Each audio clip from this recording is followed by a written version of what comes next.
चलो sir, good evening everyone. Good Good evening, sir. sir. Good Good evening, evening, sir. sir.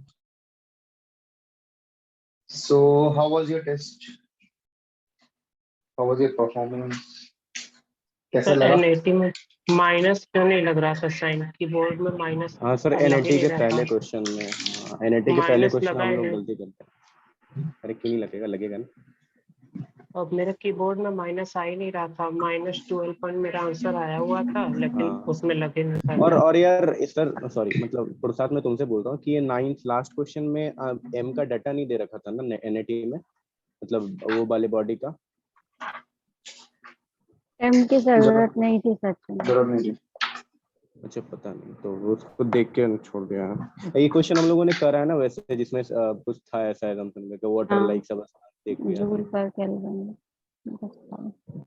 M कैसे replace किया? T final निकालने के लिए तो एम चाहिए होगा ना, जूल पता पर नहीं। केल्विन में था ना, तो एम की जरूरत नहीं था, वो कट जाएगा। एम की जरूरत थी ही नहीं। एम कट जाता है क्या लास्ट में? हाँ, अरे यार एंट्रोपी उसको, भाई उसको अभी बना रहे थे हम। रूट T1 और वो T2 आ रहा था। पहले वाले में सर माइनस का इसमें ये हो गया। और सर कुछ दो क्वेश्चन तो ऐसे थे कि मतलब बन ही नहीं रहा था सर, अप्रोच ही नहीं समझ में आ रहा था एमएसक्यू का। एक कुछ मतलब एच और सीपी का रिलेशन था, अल्फा मतलब एक्सपेंसिविटी और कंप्रेसिबिलिटी का था। मतलब कुछ हाँ। लाइन तक आ रहे थे, लेकिन आगे फिर सर अटक जा रहे थे। मतलब या तो कैलकुलेशन ज्यादा होता और टाइम कम था सर, अगर उसमें घुसते तो फिर क्वेश्चन ही छूट जाता। ऐसे सर पेपर क्वेश्चन सर, मतलब आपने जो कराए थे ना बिल्कुल वैसे ही क्वेश्चन थे, मतलब कुछ भी बाहर से नहीं आया था। ठीक है, सर तो रिजल्ट आ चुका है क्या तुम लोगों का तुम्हारे पास स्टेटमेंट? हाँ सर, तुरंत ही दे देते रिपोर्ट। म्यूट हो गए।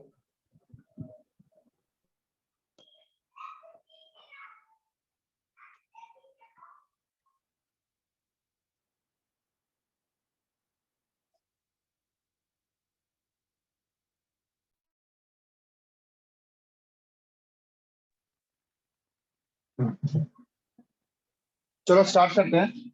सर मल्टीपल चॉइस क्वेश्चन से शुरू करते हैं and then we will sir आवाज नहीं आ रही है।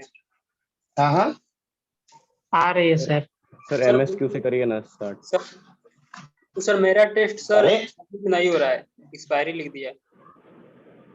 हाँ, मेरा टेस्ट सर सबमिट नहीं हुआ, एक्सपायरी लिख दिया लास्ट में 15-20 मिनट के बाद। सर इसमें हो रहा है ग्लिच, मतलब नेक्स्ट क्वेश्चंस में भी क्लिक कर रहे थे तो नेक्स्ट हो नहीं रहा था जल्दी जल्दी। चलो ठीक है, वो एक बार फोन नेट करके का पूछो इशू होगा सर, सबको कि तो क्या ऐसा नहीं इशू है। होगा ना शायद। हाँ, क्योंकि हम लोग का हो रहा था। हाँ हो सकता है नेट का इशू हो, तुम पूछो कि क्या सॉफ्टवेयर से रिगार्डिंग जो भी पॉइंट हो, you can call them and ask. अगर ऐसा कुछ प्रॉब्लम कल को तुम्हारे को आए किसी और टेस्ट में, you can call them and ask. चलो तो सर वी विल शायद ना स्टार्ट विद न्यू वाला ऐप डाउनलोड करने बोलते हैं सर मैनेजमेंट को, अगर कॉल करते हैं तो कि रिप्लेस कर दीजिए, अपडेट कर दीजिए, सही हो जाएगा ग्लिच और बग्स। ओके, चलो स्टार्ट करें। Yes sir. चलो, नेक्स्ट क्लास कितने बजे है तुम्हारी अभी? 6:30 बजे से। 7 बजे 7 से होगी ना? हाँ ठीक है। हाँ 7 से। Question number 1, any doubt anyone? किसी का क्वेश्चन नंबर 1 नहीं हुआ हो या डाउट हो कैसे करना है? ओके, क्वेश्चन नंबर 2 देखो, किसी को डाउट है? हो गया Anyone? Sir. Question number 3, any doubt anyone? Good. Question number 3 का ऑप्शन बी करेक्ट है। Question number 4, any doubt yes anyone? Sir, fourth बता डाउट दीजिए। 4th है। ऑप्शन नहीं मैच कर रहा, मतलब आ रहा था 5 2 नहीं आ रहा था, 7 8 समथिंग आ रहा था कुछ। चलो देखते हैं क्या गिवन है आपको। नहीं भाई, आया। एक तरह से यहाँ पर आपको बॉडी गिवन है and body is in contact with, body is in thermal contact with a reservoir. Water lake को आप क्या लोगे? रिजर्वॉयर।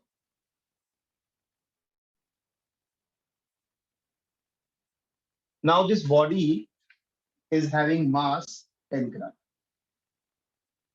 Water है, टेम्परेचर इज मतलब कितना kelvin? 303। It is pushed into a lake. Lake का टेम्परेचर आपको गिवन है 40 डिग्री सेल्सियस। कितना kelvin? 313 kelvin. Change in entropy of the universe in calorie पर केल्विन कितना होगा? What will be change in entropy of universe? तो पुरुषार्थ देखो क्या होगा यहाँ पे, heat will flow from what to what, higher to lower, lake से वाटर, कब तक? जब तक दोनों इक्विलिब्रियम में ना हो। सर वो मतलब 40 बॉडी का टेम्परेचर जब तक 303 केल्विन से इंक्रीज होकर के 313 केल्विन तक ना पहुंच जाए। आप रिजर्वायर कैसे ले लिए सर लेक को? हाँ, आप बताओ क्या लोगे फिर रिजर्व, इसकी जगह क्या लोगे? वाटर लेक को क्या लेने का मन करता है? बॉडी, वाटर लेक बॉडी होता है, पानी मतलब पानी का एक बहुत बड़ा सोर्स, पानी पानी भरा हुआ है, उसके इसके कंपैरिजन में इसको रिजर्वायर लोगे, बॉडी लोगे? और बॉडी लेना होता है तो इसका मास भी बन जाता है।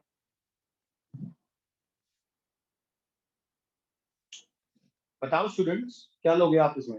आप लोग हाँ, रिजर्वायर लोगे, बॉडी रिजर्वायर। लोगे? रिजर्वायर। तो देखो, can you tell me what will be amount of heat that will flow between lake to body, amount of heat flown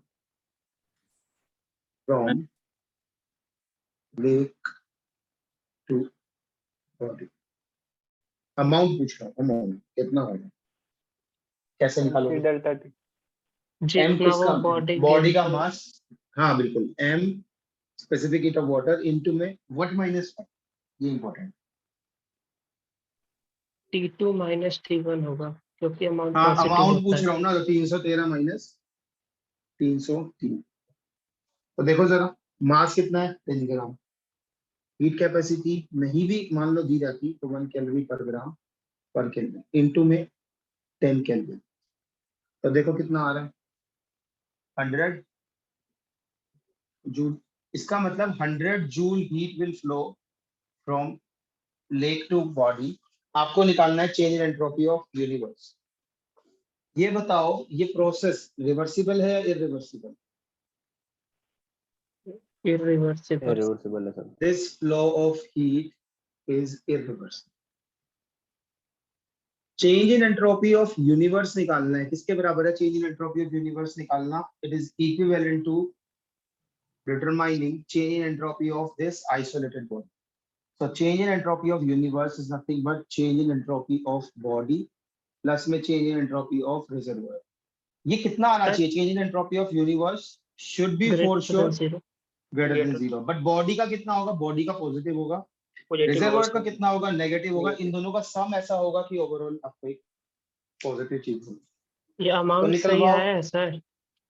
100 आप into बताओ। 4.2 कैलोरी है, जूल में तो 4.2 से मल्टीप्लाई। कैलोरी आएगा, कैलोरी। Thank you. तो अब बताओ पुरुषार्थ, change in entropy of body and change in entropy of reservoir. Change in entropy of body कैसे निकालूं? आप मेरे को गाइड करो, क्या लिखूं यहाँ पे? Integral dq by t। Integral dq by t। Limit बताओ कहां से कहां लगाऊं? बॉडी का टेम्परेचर कहां से कहां वेरी कर रहा है?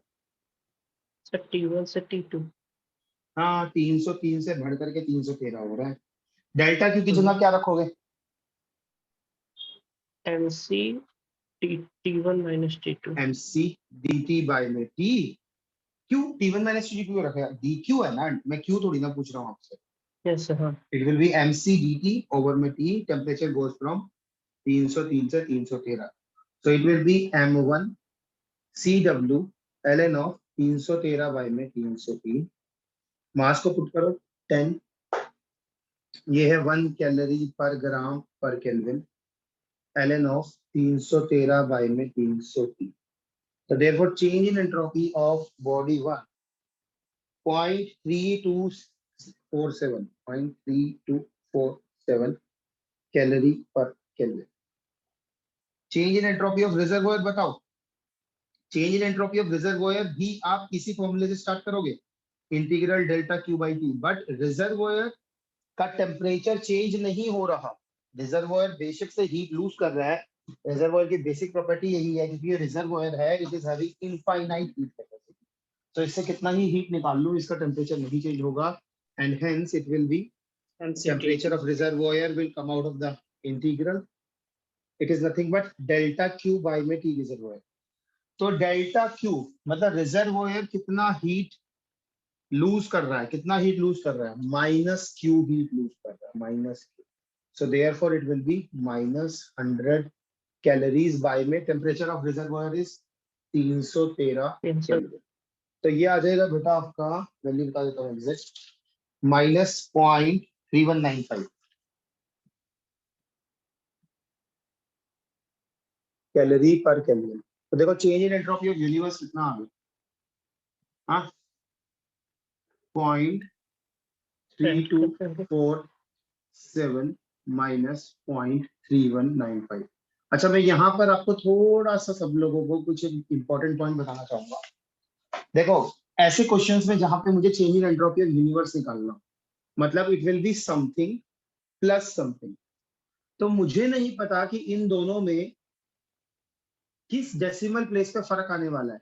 इसीलिए जब मैंने ये कैलकुलेशन करी, आप भी कैलकुलेटर से ही करोगे, तो आपका मान लो ये कुछ ऐसा कुछ आया, स्क्रीन पे आपको ये सब रिजल्ट दिखा, तो हो सकता है कुछ बच्चे इसको कैसे लिख लें, 0.32, बस इतना लिख के छोड़ दें. अच्छा राउंड ऑफ कर दिया, फिर नेक्स्ट निकाला, नेक्स्ट ये आया, इसको राउंड ऑफ करो, कितना आया, फिर लगेगा 0.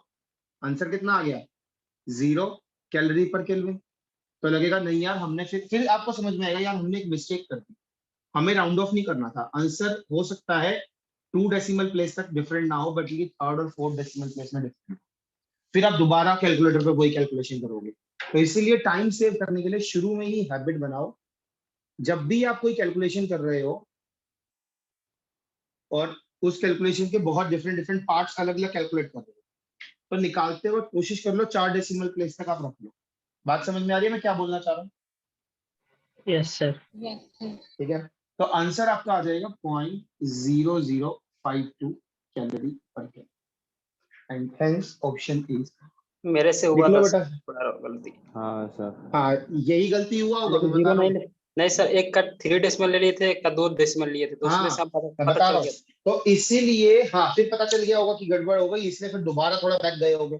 तो ये टाइम अपना बचाना होता है, ये तुम्हें तभी आएगा जब तुम बहुत सारे क्वेश्चन खुद करके देखोगे, तब तुम ये छोटी छोटी चीजें जो है ना टाइम सेविंग वाली ड्यूरिंग द कैलकुलेशन, ये तुम्हारी फिर हैबिट में आ जाएगा कि जब भी हम कैलकुलेशन कर रहे हैं, कई बार होता है हम बहुत बड़ा एक्सप्रेशन को हमें इवेलुएट करना होता है, तो उसमें हम बिट्स एंड पार्ट्स में तोड़ लेते हैं कि पहले ये निकाल लेते हैं न्यूमरेटर, फिर डिनोमिनेटर निकाल लेते हैं.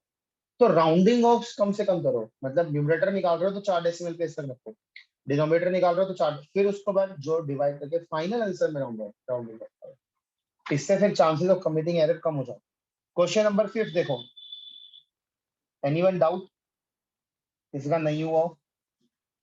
No, good. नहीं हुआ question sir. Yes sir. Question number 5th वाला. 5th नहीं हुआ, अरे क्या हो कर रहे गया. हो? सर सर आ आंसर रहा था, पता नहीं क्यों आंसर नहीं. नहीं मैच कर रहा था. हाँ सर, r चलो + आंसर मैच 9/2 करा. into 1 था सर, उसका पता नहीं क्या आंसर आया.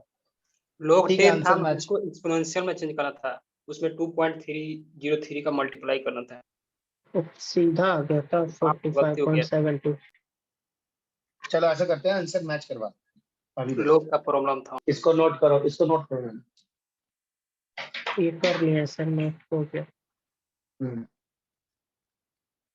इस टेस्ट के मल्टीपल चॉइस क्वेश्चंस इजी बता रहा हूँ मैं. एमसीक्यू में मैंने कुछ ज्यादा डिफिकल्ट नहीं बनाया था, जैम के लेवल के ही थे एमसीक्यू सारे. एमएसक्यू में कह सकते हो कुछ 1-2 क्वेश्चन ऐसे हैं, और एनएटी में कुछ 3 क्वेश्चन ऐसे हैं जो हाँ ट्रिकी हैं. अदरवाइज 13 क्वेश्चन तो ऐसे हैं इस टेस्ट के जो जैम के लेवल के हैं, इजी हैं, बहुत बार आप प्रैक्टिस कर चुके हो. 13 सर- क्वेश्चंस हो जाने चाहिए. सर एनएटी के लास्ट क्वेश्चन में कुछ ऐसा था क्या कि गैस जो वाटर थी वो सबसे पहले तो इवापोरेशन टेम्परेचर पे पहुंचती, मैं बात और आऊंगा उसमें से परेशान बहुत सारा हाँ सारा जो हाँ है मैं वो वाटर इवापोरेट नहीं हो पाता, तो वो आऊंगा आऊंगा फ्रैक्शन आऊंगा निकालना आऊंगा था. आऊंगा. सस्पेंस खराब मत कर. गुड, आऊंगा मैं उस पर. ठीक है, करेंगे discuss. Entropy of 1 mole of an ideal gas is given by, पहले करते हैं, सारा ही सिस्टम खराब कर दिया इस लड़की ने। मुझे पहले कुछ प्रूव करना था कि बच्चे कैसे करते हैं, इसने एग्जैक्ट आंसर दिया। चलो आई एम हैप्पी कि आप सोच पाए, very good. n equal to 1 mole of an ideal gas, उसकी एंट्रोपी का एक्सप्रेशन गिवन है, S equals to R bracket में A प्लस में 1.0 natural logarithm of V plus में 4.5 natural logarithm of U. What is the amount of heat required to raise the temperature of a gas isobarically from 20 degrees Celsius to 21 degrees Celsius?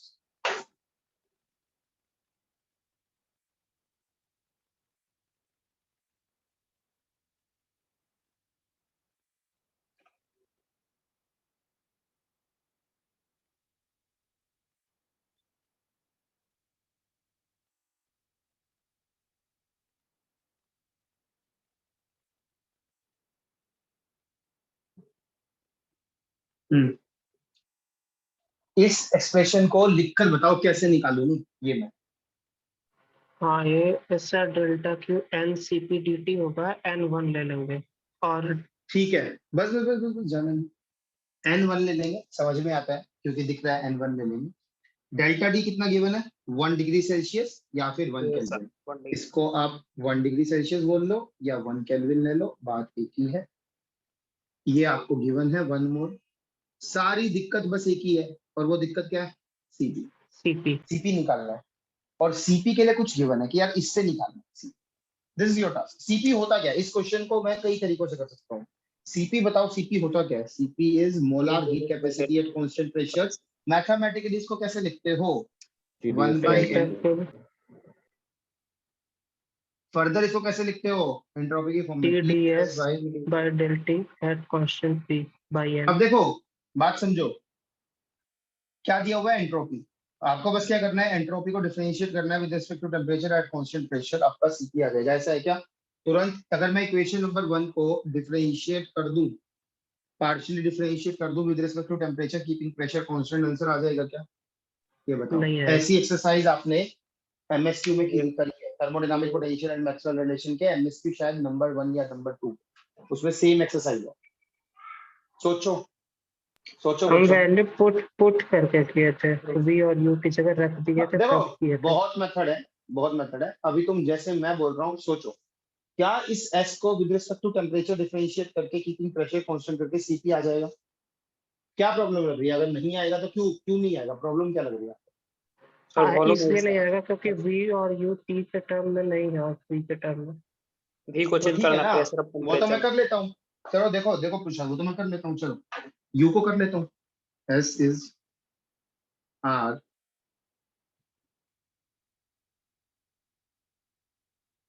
क्या होता है you, NCVT होता है। CVT हो जाएगा। N चलो N बाद में पुट कर देंगे, कोई नहीं। NCVT ये हो गया, अब कर लो। अब क्या दिक्कत है बोलो। हाँ, अब तो कर आ गया था। हाँ, भी को सर इसके प्रेशर और बाद टेंपरेचर v में को भी रखे थे। अगर किसी को ये लगता है कि इसके बाद डिफरेंशिएट कर दूं with respect to temperature keeping pressure constant, वो बच्चा गलत है। रीजन ये है इसमें प्रेशर कहीं है ही नहीं, तो कांस्टेंट कैसे? v खुद में डिपेंड कर रहा है P और T में, तो यस सही कह रहे हैं। आपको v को रिप्लेस करना पड़ेगा बाय nRT बाय में, and now you can do that task.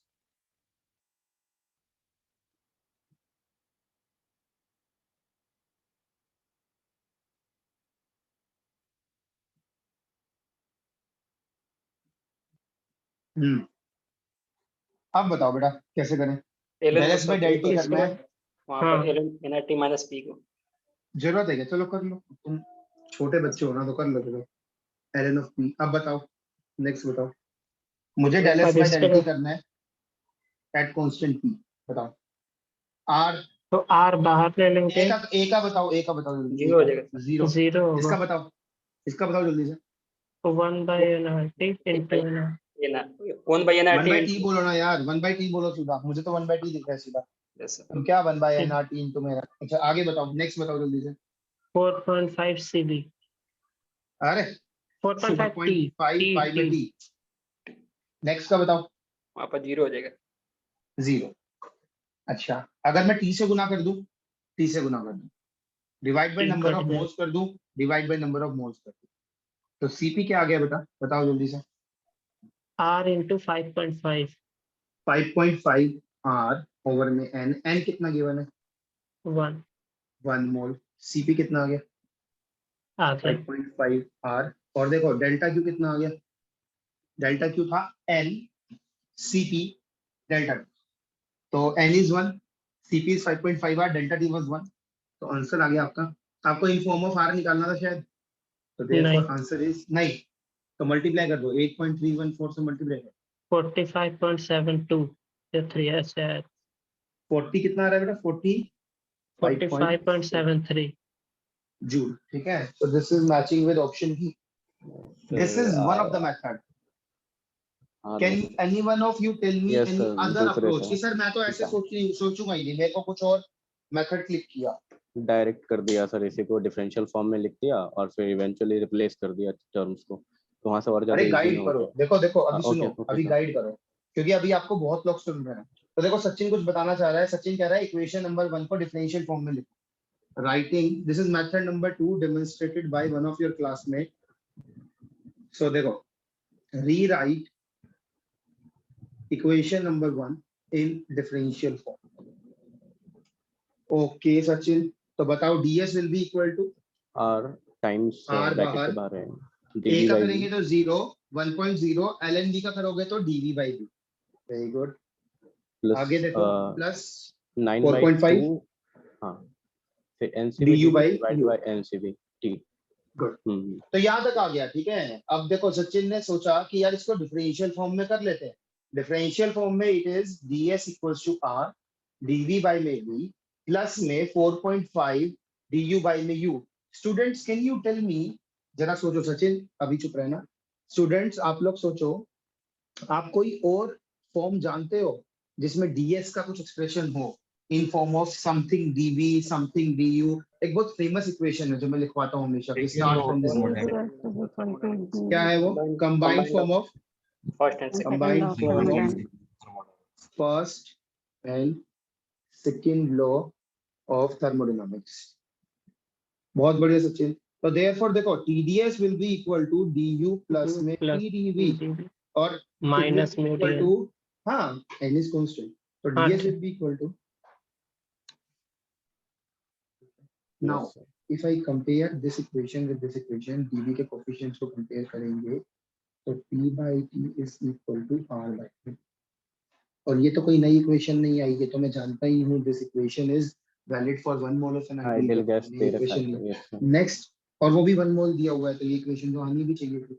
Next equation जो मेरी आई वो है 1 by t is equal to 1 by t is equal to 4.5 r, 4.5 r over में u, मतलब u is equal to तो यहीं पे मैंने 4 आर ना लिया ही नहीं सर इसके साथ, तो मेरा आंसर नहीं आया, फिर 12 के अराउंड आ रहा है। 4.5 r t, और and we know that this is also NCVT, n is 1 mole, तो इसका मतलब अगर कंपेयर तो CV मेरे को तुरंत मिल गया 4.5 r, बट बच्चों आपसे CV नहीं पूछा, CP पूछा, CP इज, क्योंकि आइडियल गैस है तो CV plus r 5.5 r, so therefore your answer will be, तो आंसर कोई और स्टूडेंट मेथड नंबर 3, जरूरी नहीं है ऐसे ही कोई चलाओ, any other student with any other method, if not चलो आगे चलिए, क्वेश्चन नंबर 6 हो गया या नहीं हुआ, हो गया। सर बता दीजिए, आंसर नहीं आ रहा। अच्छा देखो क्वेश्चन नंबर 6 में आपको गिवन है 4 option A B C D, चारों ऑप्शंस में जरा देखकर बताओ कॉमन क्या है, चारों ऑप्शंस में कॉमन बात क्या है, मतलब क्वेश्चन है कि इसको स्टार्ट कैसे करें, क्वेश्चन नंबर 6 में इसको कर सॉल्व करना शुरू कैसे करें, सोचेगा कोई कैसे, इसको क्या कॉमन लग रहा है आपको इस क्वेश्चन में A B C D में, सर इंटरनल एनर्जी का एक्सप्रेशन यूज इंटरनल एनर्जी बिल्कुल, तो इसका मतलब आपको 2 पार्शियल डेरिवेटिव गिवन है, दोनों ही इंटरनल एनर्जी के पार्शियल डेरिवेटिव है एट सम कांस्टेंट्स, और पूछा है ये किसके बराबर, म्यू पी टी ऐसा कुछ पूछा है, तो मतलब आप क्या लिखना चाहोगे? सबसे पहले इस क्वेश्चन को करने के लिए आप लिखना क्या चाहो? डिफरेंशियल approach दो? फॉर्म उसका मैं तो सबसे पहले ये लिखूंगा, great physicist have studied under very fine teachers. उसके बाद लिखूंगा du क्या, TDS TDS minus minus PD PDB plus plus म्यूटियन तो मुझे दिख गया यार। टेम्परेचर बोलकर बताओ क्या होगा, डेल्टा प्रेशर यू बोल बाई के बताओ। Delta S delta U by में delta delta S S at constant constant VN VNN। P बोलकर बताओ, minus minus delta U by del delta U V by del V at SN constant S comma. Constant chemical potential energy बोलकर बताओ, del U by del N constant SN at constant. तो देखो कौन सा option match कर रहा है, जो करेक्टली ऐसा कुछ B बता रहा हूँ। Option B, B B second option. समझ में आ गया? जिसका नहीं आया था बताओ बेटा। Yes sir sir. एक और तरीका है इसको एलिमिनेट करने का। बताओ। तब म्यू में कहीं भी किसी एक्सप्रेशन में नीचे नहीं गया हुआ है, मतलब डिनोमिनेटर में, तो एक ही में था तो वो ठीक है, गुड, मान गए थे। बिल्कुल बिल्कुल गुड। कई बार हम क्वेश्चन बना देते हैं, फिर बाद में स्टूडेंट्स कहते हैं कि सर क्या इजी बना दिया, क्योंकि हमने तो ऐसे सोच कर तुरंत दे दिया। ठीक है, मेन तो मेरा सिखाने का मकसद है, तुम सीख रहे हो या अंदर ही। क्वेश्चन नंबर 7 देखो जरा, हो गया? किसी को डाउट क्वेश्चन नंबर 7 में? ओके चलो गुड। कोई किसी को डाउट है तो पूछ ले। Question number 8, okay 9।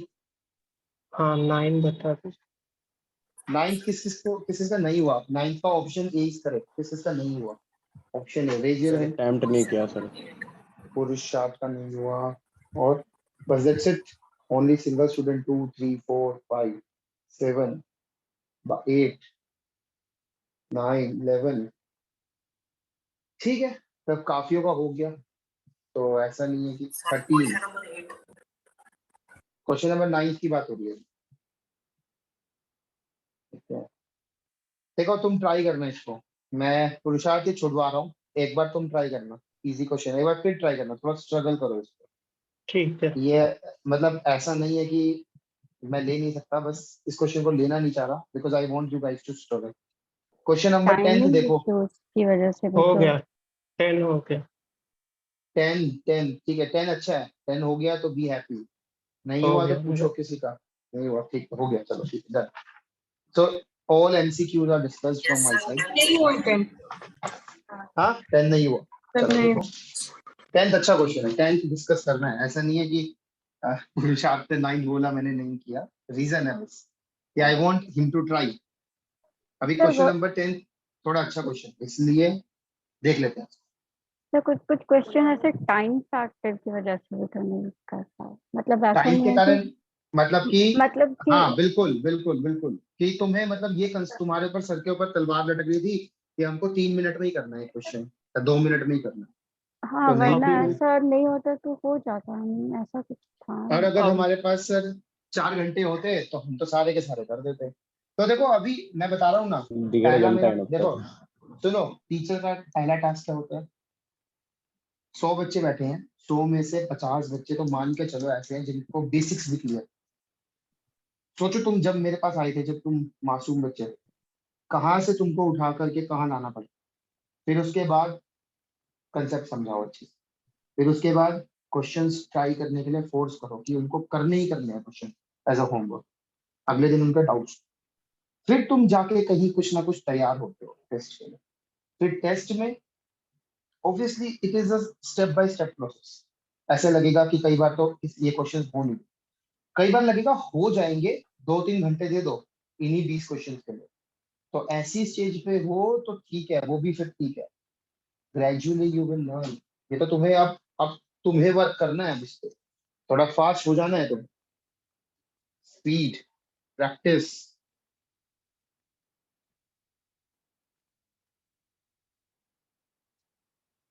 Two-thirds syllabus is done from thermostat, 1/3 syllabus is left. From next class we will start kinetic theory of gases.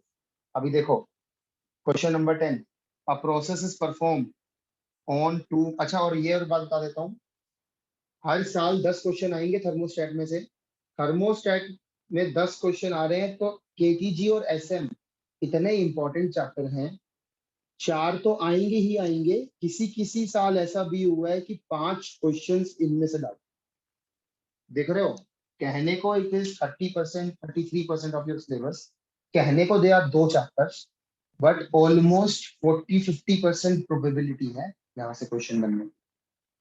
10 में से 5 क्वेश्चन भी बने हुए हैं इन 2 चैप्टर्स से। चलो, so process is performed on 2 moles of ideal monatomic gas. System is 2 moles of ideal monoatomic gas. आगे देखो, in which its entropy depends on absolute temperature as S equals to alpha by T, where alpha is constant.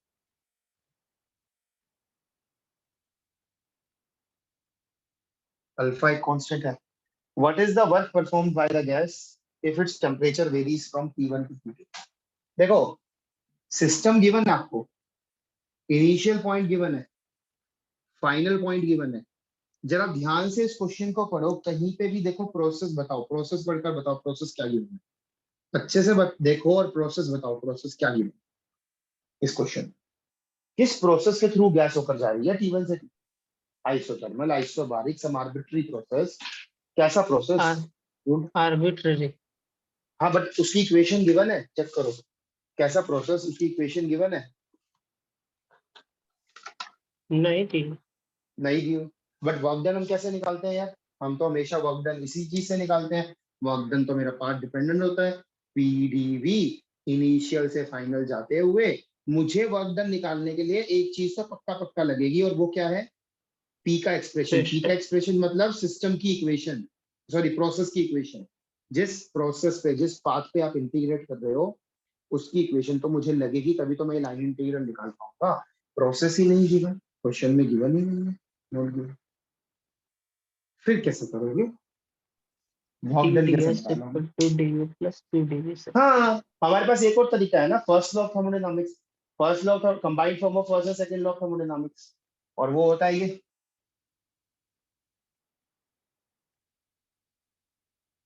तो work done निकल जाएगा। कैसे निकलेगा? आप ये अलग से निकाल लो और ये अलग से निकाल लो। इन दोनों को निकालने के लिए क्या पाथ की जरूरत है? नहीं है, सिर्फ इनिशियल और फाइनल पॉइंट की जरूरत है, बस that's it. Initial and final point आपको गिवन ही है। अब टीडीएस की जगह क्या करोगे? क्या आपको एंट्रोपी की इनिशियल फाइनल पॉइंट गिवन है? नहीं, आपको डीएस को लाना ही पड़ेगा in form of DT, DU को लाना ही पड़ेगा इन फॉर्म ऑफ डीटी। कैसे करोगे? डीएस को कैसे minus alpha by T square dt। बहुत बढ़िया, मैं हमेशा से यही बोलता आया हूं, अप्रोच मैटर करती है। कभी भी खुश मत हो जाओ सर ने क्वेश्चन कर दिया समझ में आ गया, नहीं, तब हैप्पी हो जब आपका माइंड भी यही सोच पा रहा है। अप्रोच ये आपके माइंड में आनी चाहिए, ठीक है?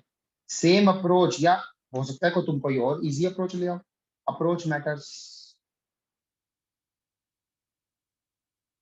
क्या आ जाएगा? देखो, टी से एक पावर कट गई, मतलब माइनस अल्फा 1/t की इंटीग्रेशन ln t, लिमिट लगाओगे तो ln of t2/t1 minus n cv t2 minus t1। अब देखो मोनोटॉमिक गिवन है, cv को क्या रख दूं? 3/2r। 3/2r, very good. तो देयरफॉर, और n को क्या रख दूं? 2 मोल्स। तो 2 into में 3/2r is going to give you 3r, तो इसलिए minus alpha ln of t2/t1 minus 3r t2 minus, देखो किससे मैच कर रहा है ऑप्शन? सी से सर। ठीक है, वर्क डन आ गया। अगर देखो आपको किसी भी ऑप्शन में माइनस नहीं दिख रहा, क्योंकि इसको उलट करके लिख रखा है, मतलब alpha minus alpha ln t2/t1 को आपको लिख सकते हो ना, अल्फा ln ऑफ t1/t2, और इसको लिख सकते हो 3r। तो देखो मैं फिर बता रहा हूँ, ये 10 के 10 क्वेश्चंस मेरे को ऐसा लगता है, मुझे विश्वास है आप पे,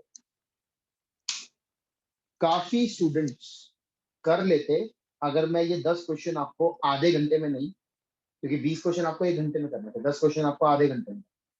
अगर मैं आपको कहता 2 घंटे हैं तुम्हारे पास, 10 क्वेश्चन आराम से कर, कर लेते हैं या नहीं? 10 के 10 यस सर आज कल कर लेते हैं। Yes sir. तो देखो अब ड्यूअल टास्क है, तुम लोगों को कंसेप्ट समझ में आने लग गया है, क्वेश्चन की अप्रोच भी कहीं ना कहीं माइंड में छपने लग गई कि इसको ऐसे से ऐसे चलना है, सिस्टम बता दिया, प्रोसेस बता दिया, ऐसे से ऐसे करके चलो। अब है टाइम, टाइम भी मैटर है, तो वो आएगा प्रैक्टिस से, प्रैक्टिस करो। एक और सर है प्रॉब्लम। चलो अब बताओ, MSQ बताओ बेटा, फर्स्ट 11 से 15। MSP फर्स्ट बता 11 दीजिए। 11 शायद ही किसी का हुआ हो, किसी का हुआ कोई एक है, कोई एक भी स्टूडेंट है जिसका 11 हुआ हो? ऑप्शन नहीं ऑप्शन हुआ बता सर। देता हूँ, ऑप्शन बता देता हूँ कौन कौन से करेक्ट है। Option A is correct, option option A तो आ गया होगा। Sir yes sir. सर ए आ गया था, बी भी आ गया था, फैक्टोरियल सी नहीं आया। सर कैसे हो रहा है सर यार? फैक्टोरियल का उसमें वो एलिमिनेट नहीं होता, नीचे हाँ, में वीक और बिल्कुल n बिल्कुल बिल्कुल बिल्कुल बिल्कुल वही है वही है। इसमें लिख लो ए इज करेक्ट, इसमें लिख लो B is correct and D is correct. Answer की आ चुकी है ना तुम लोगों के पास? हाँ है। Yes sir. चलो देखो बच्चों, जो अभी एक्सरसाइज करने जा रहे हैं, लिख लो, लिख लो, वैसे से हिंदी में लिख लो। सर को लगता है कभी ना कभी सेम क्वेश्चन एग्जाम वाले, सेम क्वेश्चन, सेम बिल्कुल डिट्टो सेम बोल रहा हूँ, इर्द गिर्द भी नहीं, जरा सा भी इधर उधर, सेम।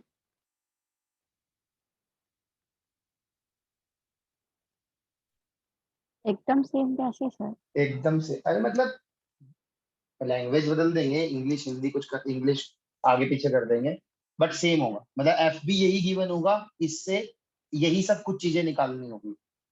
हो सकता है आपसे सीवी पूछ दे निकालना, तो एंट्रोपी निकाल दिया, एफ पता है, उससे इंटरनल एनर्जी निकाल दोगे। एफ निकालना सीख गए, एस निकालना सीख गए, तो F equal to U minus G से यू निकाल दोगे। हो सकता है गिब्स फ्री एनर्जी निकालने का बोल दे, तो एंथैल्पी निकाल लोगे, H is equal to U plus EV से। मतलब कि देखो, क्वेश्चन नंबर 11 में, अभी मैं क्वेश्चन नंबर 11 तो कराने ही वाला हूँ, उसके साथ साथ मैं आपको कुछ और टास्क भी देने वाला हूँ, जो आप खुद प्रैक्टिस करना। आपको सिस्टम क्या गिवन है, पहले सिस्टम लिख लो शाम। System is ideal, ideal gas is made up of कितने पार्टिकल्स? n particles. कैसे पार्टिकल्स? आइडेंटिकल, नॉन इंटरेक्टिंग, ऐसे ही तो होते हैं। आइडियल गैस के पार्टिकल्स बिल्कुल ऐसे ही तो होते हैं, आपस में इंटरेक्ट थोड़ी ना करते हैं। और इनडिस्टिंग्विशेबल, ऐसे कुछ पार्टिकल्स गिवन है। सिस्टम मतलब आइडियल गैस, सिंपल। हर पार्टिकल का मास कितना है? Each particle of mass m, each of mass m, her particle का मास है m। और ये जो आइडियल गैस है, ये बंद है एक cubical box of volume v, मतलब कंटेनर का वॉल्यूम कितना है?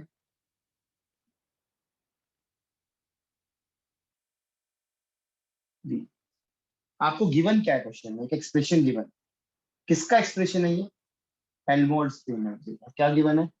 Minus kBT natural logarithm of v की पावर n बाय में n factorial 2 pi m kBT by में h स्क्वायर की पावर 3m बाय में। ठीक है जी, आपको क्या क्या निकालना है बोलकर बताओ, क्या कौन सी 3 चीजें निकालनी है? Pressure, pressure, entropy, entropy, chemical potential. Chemical ठीक पोटेंशियल। है, अभी इसके साथ साथ कुछ चीजें और लिख लो। मतलब ठीक है, हम निकालने वाले हैं अभी, प्रेशर तो निकालेंगे ही, एंट्रोपी निकालेंगे ही, केमिकल पोटेंशियल एनर्जी निकालेंगे ही। आप घर पे निकालोगे इंटरनल एनर्जी, आप निकालोगे एंथैल्पी, आप निकालोगे CV, CP, Gibbs free energy, ये सब चीजें भी आप निकालोगे। Starting from this expression, can you determine all these? ये आपका टास्क है। कभी ना कभी ऐसा क्वेश्चन पक्का आएगा, आइडियल गैस का ही एफ गिवन रहेगा, ये सब निकालने को बोले। एमसीक्यू में आ सकता है कोई एक निकालने को बोला जाए, एमएसक्यू में आ सकता है कि इनमें से कोई 3 या 4 बोल दिया जाए। तो एक्सरसाइज आप परफॉर्म करोगे, अभी मुझे आप लोग गाइड करोगे pressure, entropy, chemical potential energy F से कैसे आ सकती है? कोई फॉर्मूला है? प्रेशर तो डायरेक्ट आ पहले जाएगा, इसको आइडियल differential गैस है equation तो की। PV equal to N KVT से। माइनस बच्चा डेल थोड़ी एफ बाय है। Del sir minus del F by del V at constant T N वही से। वाली बात कर दी, छोटे बच्चे हो क्या तुम? अब ठीक है, मतलब तुमने सही दिमाग लगाया PV equal to N KVT, but अभी वो नहीं करना। अभी मेरे को हाँ। इससे ही प्रेशर निकालना। तो कैसे इक्वेशन निकालना? ऑफ स्टेट से वो delta F by delta V at constant N वाला जो हाँ फॉर्मूला होता बिल्कुल है बिल्कुल। तो वो जो फॉर्मूला होता है वो कहाँ से आता है? कैसे? हम याद तो नहीं करेंगे, कुछ भी ग्रेट रटेंगे नहीं। तो physicist. Great physicist have studied under very fine teachers. तो डीएफ का फॉर्मूला बताओ। DF will be equal to, बोलो। माइनस डीएफ का पीडीवी अच्छा, माइनस एसडीटी। बहुत बढ़िया, प्लस म्यूलियन। इसका मतलब तुम लोगों को दिखने लगे 3 फॉर्मूले। आपको क्वेश्चन में क्या गिवन है? देखो, आपको गिवन है f as a function of what f as a function of v t n n। v t n n देख लो, p v n n। आपको निकालना क्या है? आपको निकालना है p as a function of TVNN. t v n n। कौन सी equation use करोगे कि प्रेशर किसके बराबर? बोलकर बताओ, प्रेशर किसके बराबर? Del F by del V constant minus del F TNN by del minus v at constant p। अच्छा, नेक्स्ट अप्रोच क्या लगाओगे? आपको निकालना है s as a function of p v n। कौन सा फॉर्मूला यूज करोगे? s बराबर, बोलो। Minus del F by del T at constant VNN. ठीक है। और तीसरा केमिकल पोटेंशियल एनर्जी, वो करेंगे बाद में। पहले ये 2 चीजें करते हैं। तो पहले प्रेशर करते हैं। प्रेशर इजी है, करके देखते हैं। रेड पेन यूज करता हूँ प्रेशर के लिए। तो प्रेशर निकालना है, minus del F by del V करो। तो pressure will be equal to minus del by del V करना है। टी और एन कांस्टेंट रखने हैं, मतलब ये केवीटी बाहर आ जाएगा इस डिफरेंशियल के। माइनस केवीटी बाहर आएगा तो माइनस माइनस प्लस हो जाएगा। बहुत बढ़िया। अंदर क्या बचा? Del by del V of. अब देखते हैं कौन जल्दी कर पा रहा है, कौन इसका आंसर जल्दी बता देगा विदाउट राइटिंग मच एक्सप्रेशन। मतलब कौन माइंड में इसको सॉल्व कर पा रहा है। तो मतलब फिर अच्छी प्रैक्टिस किया। बताओ। NYV होगा सर। देखो, आपको विद रिस्पेक्ट टू वॉल्यूम करना है और क्या क्या Yes, कांस्टेंट sir. रखना है? टी और एन। देखो, टी कांस्टेंट है, के बी कांस्टेंट है, एम कांस्टेंट है, ये सब की पावर कांस्टेंट है, ये सब कांस्टेंट है। इसीलिए ये जो भी मैं लिखने जा रहा हूँ ये तुम्हारे माइंड में चलना चाहिए कि आप इसको ऐसे में ऐसे स्प्लिट कर, प्लस में ln of 1/n factorial 2πm kbt by में h स्क्वायर की पावर 3n/2। ये बताओ इसका partial derivative with respect to volume, second term का पार्शियल Zero. डेरिवेटिव। जीरो। अच्छा, इसको फिर कैसे लिखोगे? v की power n, ln of v की पावर n को। सर 1 by v की power m into n N v की power n sir, minus 1। N ln भी लिखने सर हुआ। n ln v लिख लो ना, n बाहर आ जाएगा तो it will become n kbt। वैसे भी कर सकते हो जैसे पूछा करो। ln v का डिफरेंशियल करो, क्या होएगा? 1/v। तो सीधा दिख रहा है ना n kbt। इसको इरेज करके सीधा लिख दो n kbt by v, space भी बचेगा मेरा। हाँ इरेज कर दो नीचे वाला। हाँ सर कर दीजिए। तो ये सीधा हो जाएगा n, बस। तो इसीलिए ऑप्शन ये करेक्ट था, ना कि पुरुषार्थ ने सीधा देख लिया। चलो ठीक, तो गलत ठीक है जी, ओके। तरीका तो नहीं नहीं गलत था। नहीं, बस मैं बस यही कहना चाह रहा हूँ भाई, मैंने क्वेश्चन बनाया था ताकि आप एक्सरसाइज करो। चलो ठीक है, आई एम हैप्पी कि आपने सोचा कि ऐसे इट विल बी सीधा n केवीटी बाय v। चलो अब एंट्रोपी निकालना है। तो ऑप्शन ये तो सबके लिए सीधा ही था, कोई बड़ी चीज नहीं थी। एंट्रोपी निकालना है। एंट्रोपी के लिए एक्सरसाइज कर। Entropy will be equal to negative derivative of f with respect to temperature. मतलब माइनस के भी बाहर आ जाएगा, माइनस माइनस बनेगा प्लस। तो it is like this, del by del T of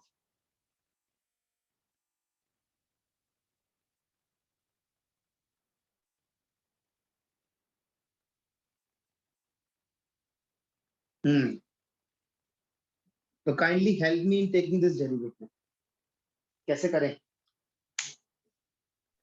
इसमें ना बोलो। कांस्टेंट वाला टर्म अलग कर लीजिए।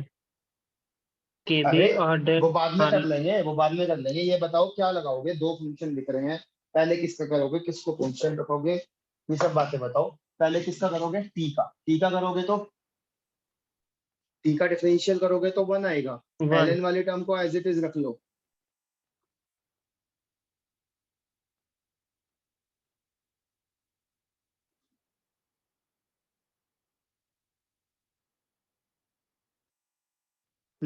नेक्स्ट बताओ, टी को एज इट इज रखो।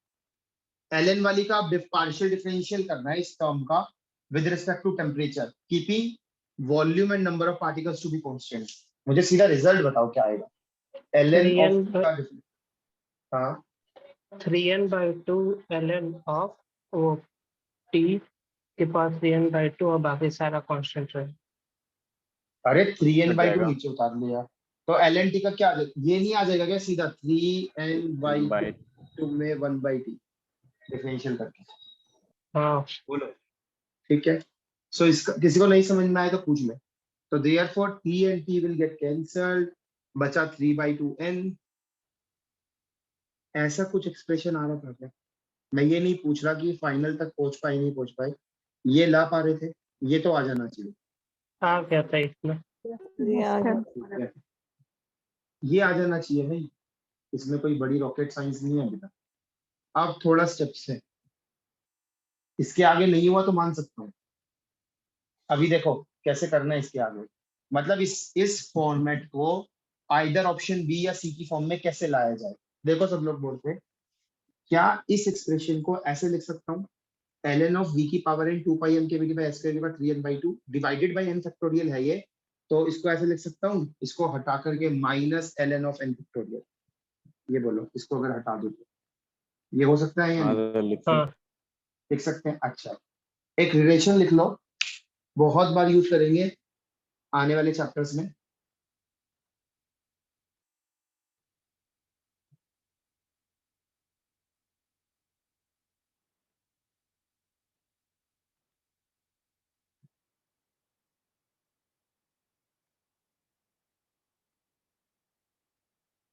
लार्ज वैल्यू ऑफ n के लिए ln ऑफ n फैक्टोरियल किसके बराबर होता है? Very good, n ln n minus n। तो बेटा अगर ये यूज करूंगा तो अब मैं यहीं पे कर दूं, इसकी जगह n ln n minus n लिख दूं। नोट कर लिया यहाँ तक सबने?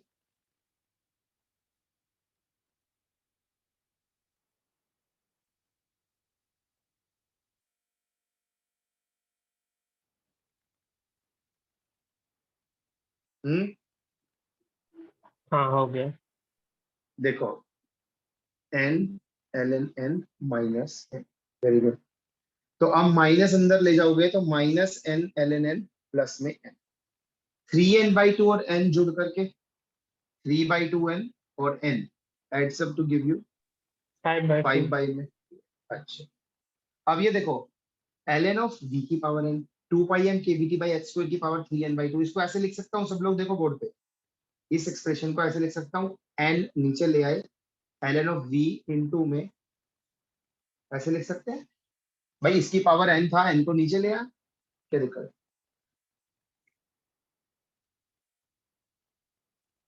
बोलो। हाँ ठीक है सर। ठीक है अब ये देखो अगर इस टर्म और इस टर्म में से अगर n कॉमन ले लूं तो क्या बन जाएगा, n times ln of something minus ln of n। ln of something minus ln of something क्या होता है? ln ऑफ Divide कर समथिंग बाय देगा। Something divide. यहाँ तक सब लोग समझ पाए हो कि ये ऐसे हो? बोलो। अब हो जाएगा फिर से। अब n कॉमन ले लो, दोनों टर्म्स में से n कॉमन ले लो, बाहर आ जाएगा n। इसका मतलब एंट्रोपी का एक्सप्रेशन आ गया बच्चों। ये इस एक्सप्रेशन को ब्रैकेट में डालो और लिखो, बॉक्स में डालो और लिखो, यही शो हो रहा था फिर यहाँ पे। लिखो इसको, बहुत फेमस इक्वेशन है ये। मुझे ऐसा पर्सनली लगता है कि अब इसका दौर शुरू हो जाए।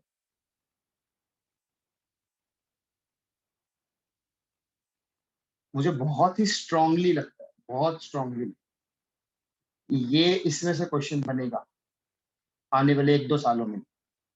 सेकंड टेट्राइड इक्वेशन लिख लो इसको बस फटाफट। तो कौन सा ऑप्शन करेक्ट हो गया? सर ये अलग Option से B। कहाँ से आता है? मतलब अलग से ये कहाँ से आता है मतलब? ये इक्वेशन अलग से, मतलब कि उसका एक पूरा नाम है ऐसा थर्ड इक्वेशन। अच्छा, हाँ, स्टर्लिंग मतलब इंजन। नहीं, स्टर्लिंग इंजन से कुछ लेना देना नहीं है, ये स्टर्लिंग से रिलेशन है बस, इसका कुछ स्टर्लिंग इंजन से लेना देना अच्छा नहीं है। वो अच्छा, सॉरी, ये कहाँ से आता है सर? ये इक्वेशन मतलब इस इक्वेशन को जिसने निकाला था वो यही थे, ठीक है। ये इक्वेशन क्या बताती है, ये आज तक आप कभी ये बता पाए थर्मोडायनामिक्स में कि मेरी आइडियल गैस की एंट्रोपी कितनी है फिलहाल? नहीं, नहीं बता पाए। ना ये एक्सप्रेशन आपको बता देगी, मान लो मैं कहूँ मेरी आइडियल गैस का 1 mole of ideal gas at 300 kelvin filled in 1 metre cube of container. 1 metre cube 1 mole मतलब एवोगेड्रो नंबर, केबी की वैल्यू पता है, टेम्परेचर 300 केल्विन, मान लो बोल दिया 1 मोल ऑफ ऑक्सीजन गैस तो 32 AMU, सब कुछ पुट करके आंसर जूल पर केल्विन में ले आओगे। इसका Yes, मतलब sir. इस एक्सप्रेशन को यूज करके आप एंट्रोपी बता सकते हो of your ideal gas. But again, क्या ये थर्मोडायनामिक्स ने बताया? नहीं, मतलब आपको सिर्फ एक मैथमेटिक्स किया है, आपको ये गिवन था या नहीं? ये गिवन था, उसके बाद आपने कुछ मैथमेटिक्स किया और आपने एंट्रोपी निकाल लिया। बट आप ये कह सकते हो सर ये कहाँ से, फ्रॉम वेयर, हाँ ये कहाँ से वही। आया?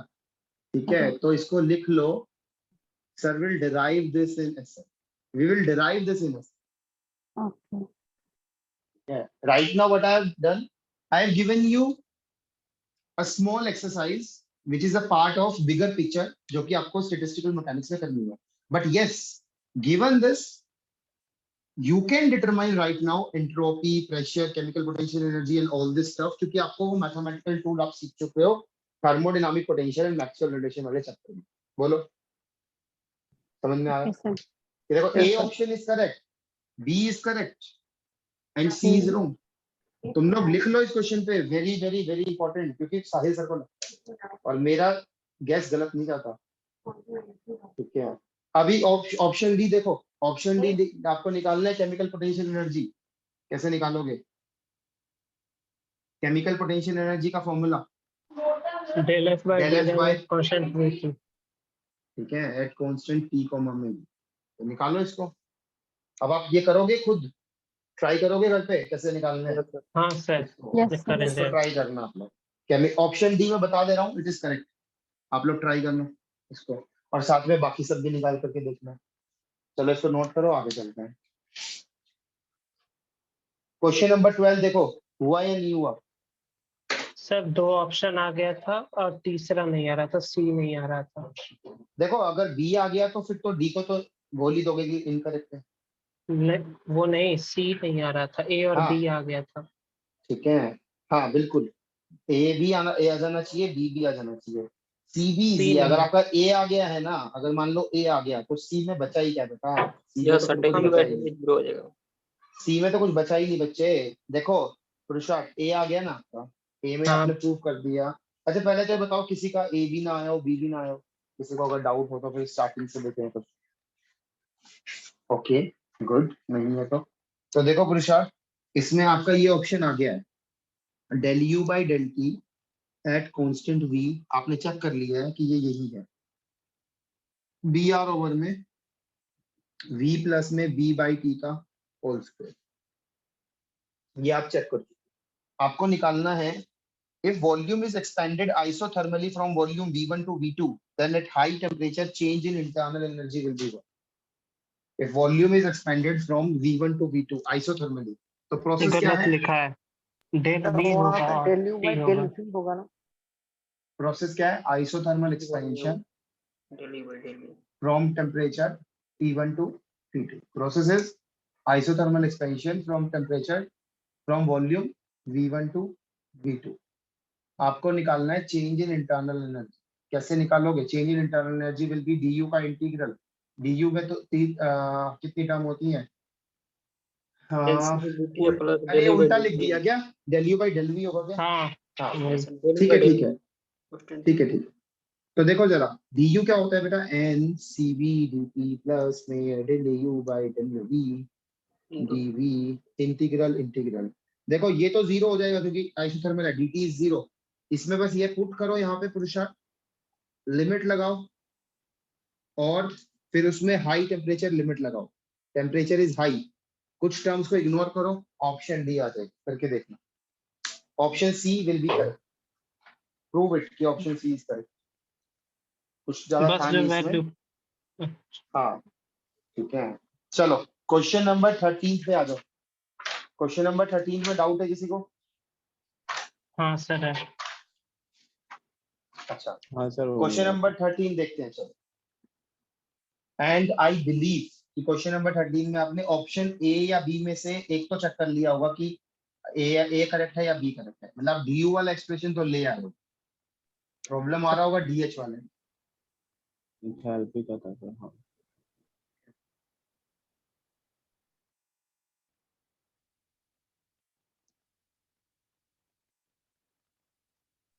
इसको पूरा ही कर दीजिएगा अगर है तो। हाँ पूरा ही करेंगे, पूरा ही करेंगे। मैं तो पिछला भी करवा देता, तुम लोगों ने ही नहीं बोला। अच्छा नहीं क्वेश्चन था पिछला। चलो, मेरे जैसा सीधा टीचर तो तुमको मिलेगा ही। क्वेश्चन नंबर 13 देखो, आपको कुछ कुछ गिवन है और ये आपको पता ही है, अल्फा पी जो आपको गिवन है ये होता ही है। अल्फा पी को बोलकर बताओ, इसका नामकरण करो, क्या होता है ये? Coefficient of isobaric volume expansivity ना। एक्सपेंसिविटी। अच्छा, बीटा क्या होता है फिर? थर्मल कंप्रेसिबिलिटी ठीक है, -1/d डेल। ये दोनों आपको गिवन है कि alpha P is this beta. ठीक है, मैंने इसको अल्फा से डिनोट कर दिया तो क्या हो गया, मैंने इसको बीटा से डिनोट कर दिया तो क्या हो गया? बात तो एक ही है। अच्छा, अब दो एक्सप्रेशन गिवन है। ऑप्शन ए में ये बोला है D U is CP D T plus में अल्फा टी वाई में बीटा माइनस में पी डीवी। ऑप्शन बी में बोला है CP minus T alpha square B Y में beta dt।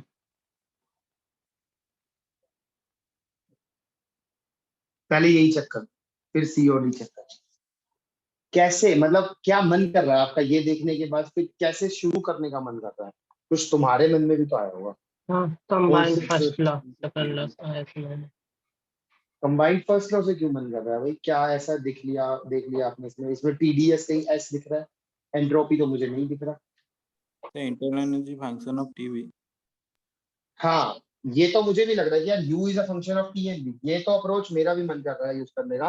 But combined form of first and low तो बिल्कुल ही थोड़ा वे ऑफ हो सकता है, उससे भी कुछ तो मगड़म तिगड़म करके निकाल लो। बट फर्स्ट करेक्ट गेस या first correct starting should be like this कि we know that u is a function of t and v। दिख रहा है ना u p v। ये u को अगर मैं t और v का फंक्शन मानूं तो एक इक्वेशन तो ऐसी आ ही जाएगी ना, del u by del t at constant v dt plus में del u by del v at constant t। अब दिक्कत बस यही है कि इसको किसी तरह हटाना है, इसको किसी तरह हटाना है। ये चाहे तो ये या फिर ये होगा, ये आपका चाहे तो ये या फिर ये। ध्यान से देखो तो del u by del v at constant t दोनों में तो सेम ही गिवन है, मतलब फॉर श्योर यही होगा। del u by del t at constant v कुछ इनमें से होगा, तो चेक करते हैं। देखो बच्चों लोग, क्या ये सीपी होता है या सीवी होता है? ये एक तरह से सीपी होता है या सीवी होता है? सीवी होता है। अगर देखो आपको यहाँ पे कहीं पे भी नंबर ऑफ मोल्स दिख रहा है ऑप्शन ए या ऑप्शन बी में? नहीं दिख रहा।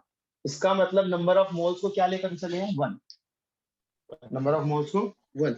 या फिर आप ये भी कह सकते हो ये हीट कैपेसिटी, इसको कौन सी हीट कैपेसिटी लेके चले हैं? मोलर हीट कैपेसिटी या simple heat capacity eight constant pressure? Heat capacity. इसका मतलब देखो del u by del t at constant volume सीधा सीधा सीवी होता है, सीधा सीधा।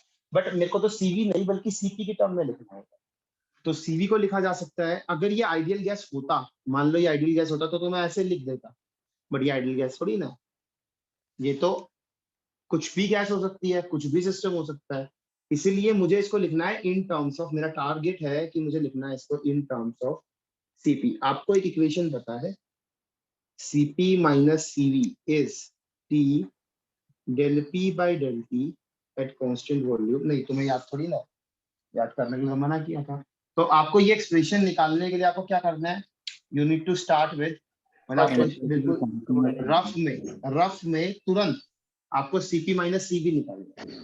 तो आप स्टार्ट करोगे s as a function of Tn, TNV ds will be equal to del S by del T constant V dt plus plus में del s by del v T dV. अब मुझे दिख रहा है यार, ये जो है ये एक तरह से इसी तरह मैं del s by del t at constant pressure ले आऊं, माइनस इस साइड ले जाऊं। मेरे को तो जल्दी जल्दी स्टेप्स दिख ही रहे हैं, आपको भी दिखने चाहिए। अभी इतनी प्रैक्टिस हो जानी चाहिए कि बीच के स्टेप्स आप खा जाओ। अब t से गुणा कर दो तो मतलब Cp माइनस Cv तुरंत दिख गया।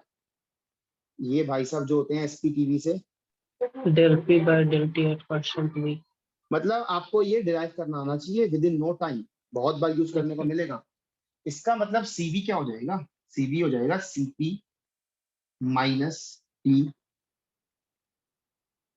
बोलो बच्चों, होगा या नहीं? अप्रोच मैटर करती है। फिर बोल रहा हूँ कि सर ने ऐसा क्यों सोचा, सर ने ऐसे ही सॉल्व करना क्यों शुरू किया। तो Cv will be equal to Cp minus T del P by del T at constant T del V by del T। अब देखो ना, तुम देखो कुछ कुछ ऐसा ही आने लगा आंसर। अब जरा देखो, ये बताओ ये क्या होता है, ये क्या होता है इन form of alpha and beta. ये भाई साहब क्या है, del V by del Alpha T at V. constant। ये है अल्फा इंटू में capital V. अल्फा इंटू में capital. del P by del T at constant V क्या है, इनमें से कुछ भी नहीं है। ठीक है, फिर से क्या करोगे, एक चीज और करोगे, एंड दैट इज आपको इसको लिखना पड़ेगा इन टर्म्स ऑफ ये दो पार्शियल डेरिवेटिव, और ये तीनों ही पार्शियल डेरिवेटिव में पीवीटी को आगे पीछे घुमाया हुआ है।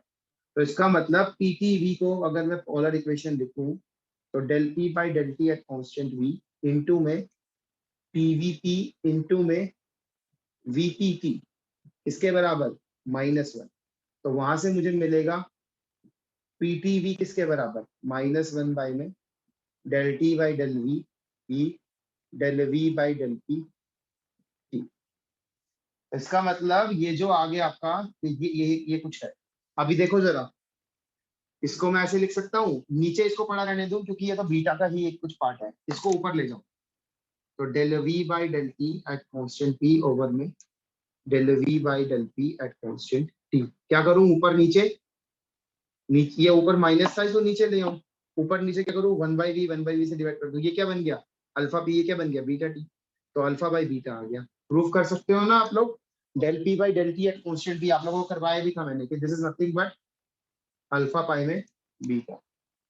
So therefore this will become minus T alpha square V by beta. So therefore I have proved that CV is nothing but, I have proved an expression। ये इंडिपेंडेंट भी कभी आ सकती है, आपसे पूछी जा सकती है कि CV और CP में क्या रिलेशन होता है इन टर्म्स ऑफ अल्फा बीटा के फॉर्म में, क्या रिलेशन P इंटू में, ये क्या था अल्फा V, ये क्या है अल्फा बाई में बीटा। तो अल्फा स्क्वायर V बाय में। सबको समझ में आ गया कि ये एक्सप्रेशन आ गया है मेरा, बोलो CV इज दिस, आ गया। ठीक है। तो आप यहीं पर टिक कर दोगे ये, बट फिर भी चलो चेक कर लेते हैं, एग्जाम में तो टाइम बचा लोगे क्योंकि ये तो डिफरेंट है ही नहीं दोनों का, बचा है सिर्फ यही, ये आपने चेक कर ही लिया है। नेक्स्ट मान लो इसको चेक भी करना हो तो बता सकते हो ये होता क्या है, ये तो तुरंत आप कर सकते हो। This is something energy given by equation से energy equation.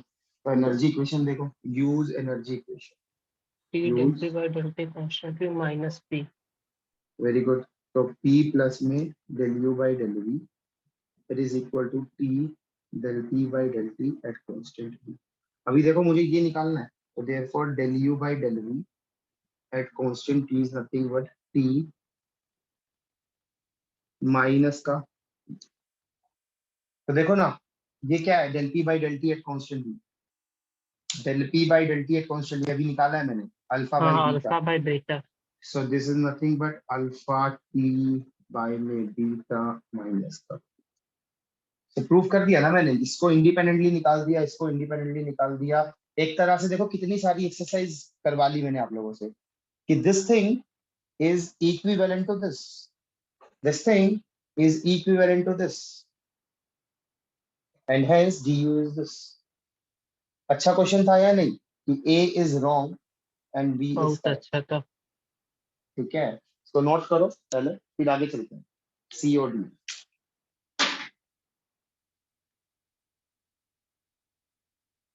A and B फिर भी इजी थे, सी और डी थोड़ा सा आपको स्मार्ट सोचना होगा। मतलब सी और डी भी इजी ही है, कोई डिफिकल्ट नहीं है उसमें। आप ये देखो, अभी मैं सी और डी का एक्सप्रेशन लिख देता हूँ, फिर आप लोग सोचना कि सी और डी कैसे चेक करोगे आप लोग।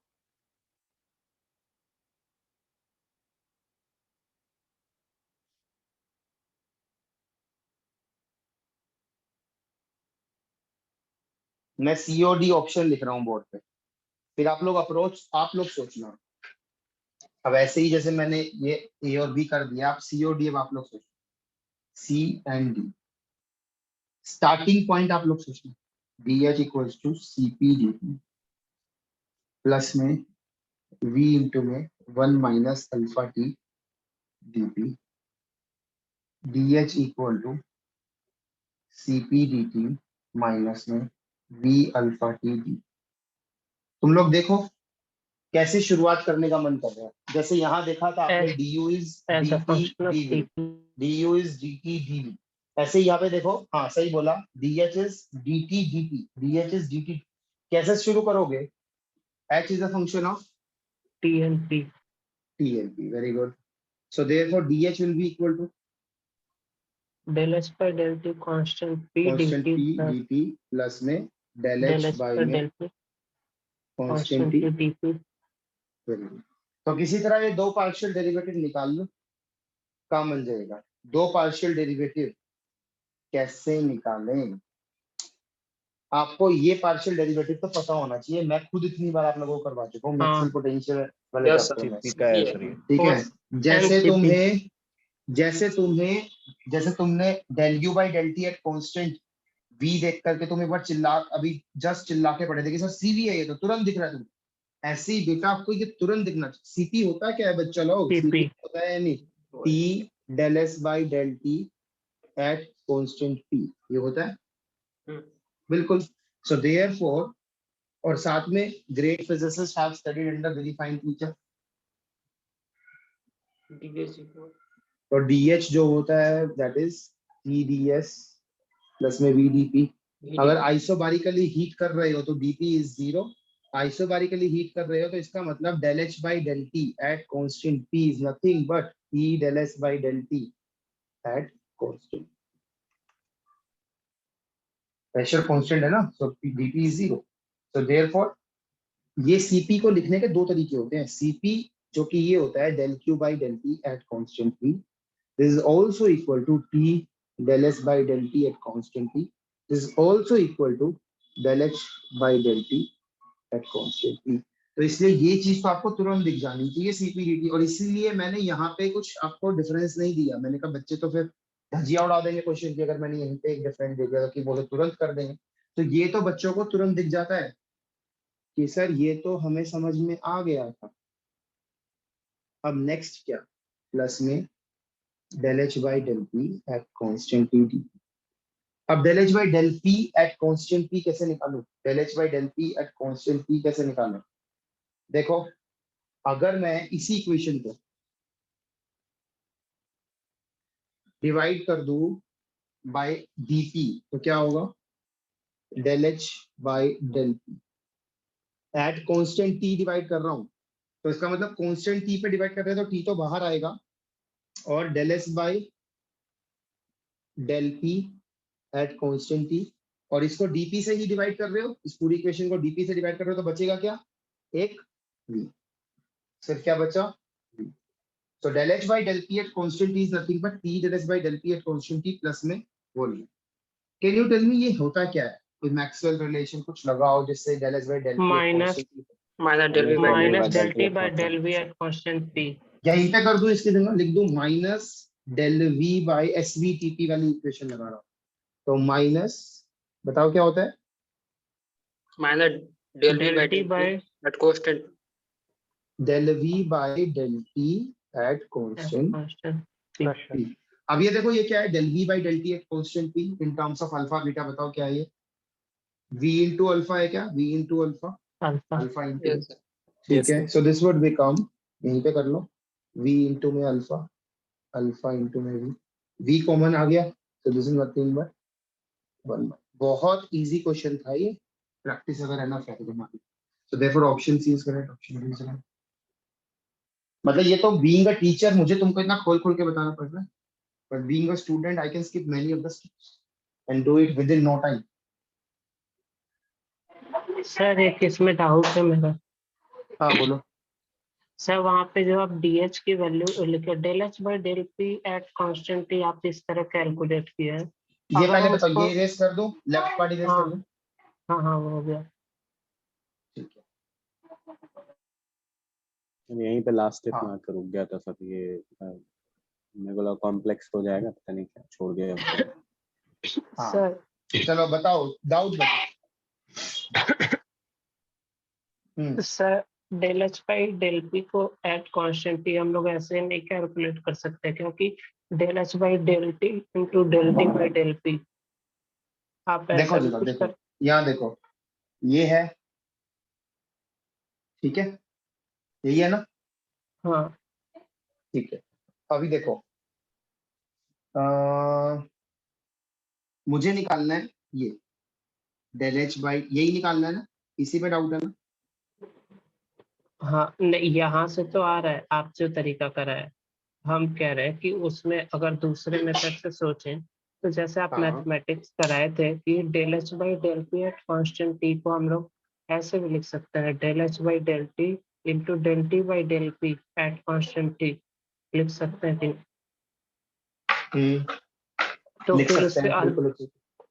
फिर उससे अलग अलग करेंगे तो del H by del T at constant T और del T by del P at constant T, तो वो तो 0 आ जाएगा। रुको, आप इसको कैसे लिखना चाहते हो एक बार बताना। Del H by del T हाँ, into del T by del P. नहीं लिख सकते, इसके कारण अच्छा भाई इसकी वजह से। कांस्टेंट ही है ना, तो आप इसको डिफरेंस कांस्टेंट भी ले रहे हो, उसके रिस्पेक्ट में ये नहीं होता, ठीक है फिर ठीक है। अच्छा चलो हो अभी गया। देखो, सब लोग देखो, सुनो, चलो हो गया होगा, बिल्कुल हो गया होगा। अभी तुषार देखो, मैं भी आपको इसी चीज को जो मैंने बताया है, हो सकता है कोई स्टूडेंट अभी ना पूछ पा रहा हो दोबारा, तो पहले मेथड नंबर 1 जो मैंने अभी बताया, उसके बाद we will try one more method to determine this. हो सकता है मैथमेटिक्स आपको कहीं हेल्प करे। देखो क्या करते हैं, इस एक्सप्रेशन को हम लोग डिवाइड कर दे रहे हैं, सिंपली डिवाइड कर दे रहे हैं with respect to DP, divide कर रहे हैं विद डीपी, बट कांस्टेंट क्या रख रहे हैं, टेम्परेचर। टेम्परेचर इसलिए जब जैसे ही हम इसको डीपी से डिवाइड कर रहे हैं, बट मैं एक चीज कांस्टेंट रख रहा हूँ, इसलिए जो टोटल डेरिवेटिव होता है वो बन जाता है सीधा पार्शियल डेरिवेटिव। आप किससे डिवाइड कर रहे थे, बोलो ना, डीपी से।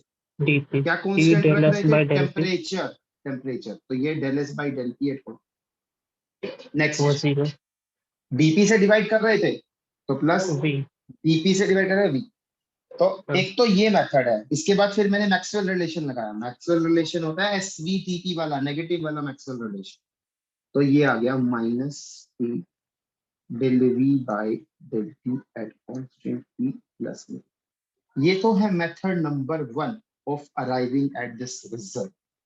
हो सकता है आपको थोड़ा कम डाइजेस्ट होगा।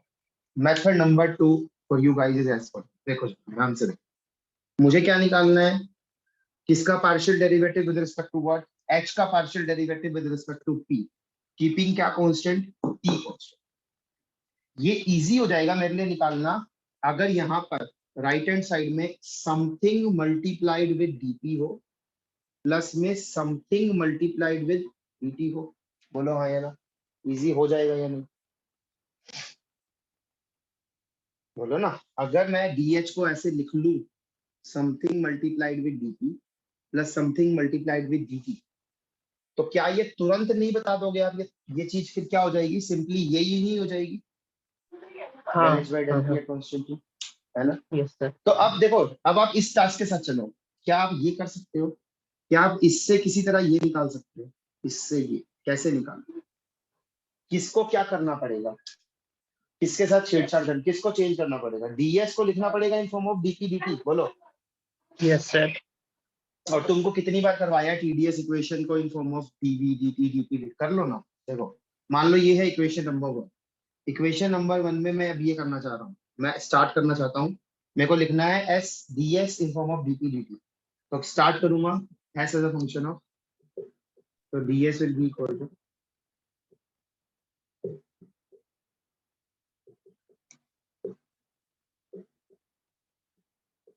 ठीक है, टी से गुना करो। बताओ ये भाई साहब क्या है? CP NCP. सीपी, हाँ सीपी एनसीपी। हाँ ये वही। क्या है? वीवाईटी करो। हाँ माइनस डेरिवेटिव टेम्परेचर। इसका मतलब अगर मैं अब क्लब कर दूं इक्वेशन नंबर 1 और इक्वेशन नंबर 2 को, तो डीएच क्या आ जाएगा बोलकर बता। डीएच विल बी, ये वाली टर्म पहले लिख लो, सीपीडीटी। फिर नेक्स्ट टर्म बताओ, V minus T del V by del T. सीधा नहीं आ गया क्या जो हमें निकालना था? ये ज्यादा इजी नहीं पड़ा गया तुम लोगों को? हाँ सीधा आ चुका है, देख लो। दो पार्शियल डेरिवेटिव अलग निकालने की जरूरत ही नहीं पड़ी मुझे, सीधा वही एक्सप्रेशन आ गया जो निकालना था। पूरा दोनों वही आ गए सीधे सीधे। बोलो समझ में आया या नहीं आया कैसे निकाला गया इसको? बहुत इजी क्वेश्चन था ये, तुम लोगों ने इसको ज्यादा कॉम्प्लेक्स बना दिया। सर एक तरह से ये मैं बताता हूँ, फिर बताता हूँ। ये एक तरह से दो अलग अलग क्वेश्चन को फ्यूज किया हुआ था मैंने, दोबारा देख लो सब लोग। ऑप्शन ए और बी के लिए सब लोग देखो, अप्रोच बहुत मैटर करती है। ऑप्शन ए और बी में आपको ऐसा कुछ करना था। ऑप्शन हाँ सी और डी में, ऑप्शन सी और डी के लिए आपको ऐसा कुछ करना,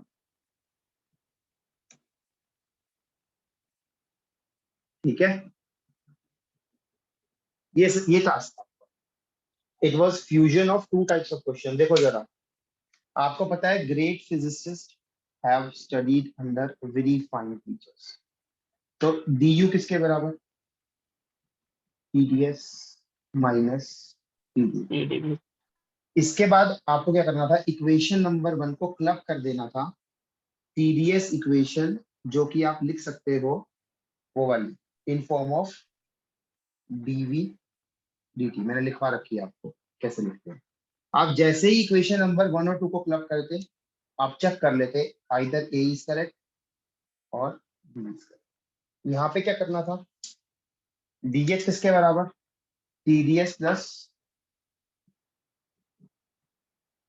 वीडीटी, इक्वेशन नंबर 1। उसके बाद क्या करना था, टीडीएस इक्वेशन लिखनी थी किसकी, कौन सी वाली?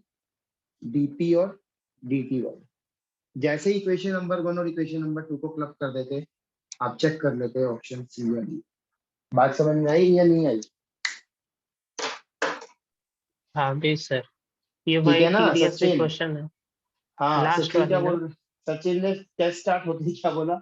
सर वो एच वाला था ना, वो कुछ जगह लग करके ऐसे ऐसे करके आ रहा था, कुछ कुछ करके आ रहा था, उसमें हो सकता है कि बहुत मैथमेटिक्स, कुछ नहीं था, ये था बस। समझ में आ गया ना प्रैक्टिस थी सर, यस सब लोगों को? बहुत। ठीक है, चलो गुड। ठीक है स्टूडेंट्स, तो 14-15 में डाउट है तो बोलो। अभी मैं ऐसा अज्यूम कर लूंगा कि एनएटी रहते हैं, कभी मिलेगा टाइम तो करेंगे डिस्कस।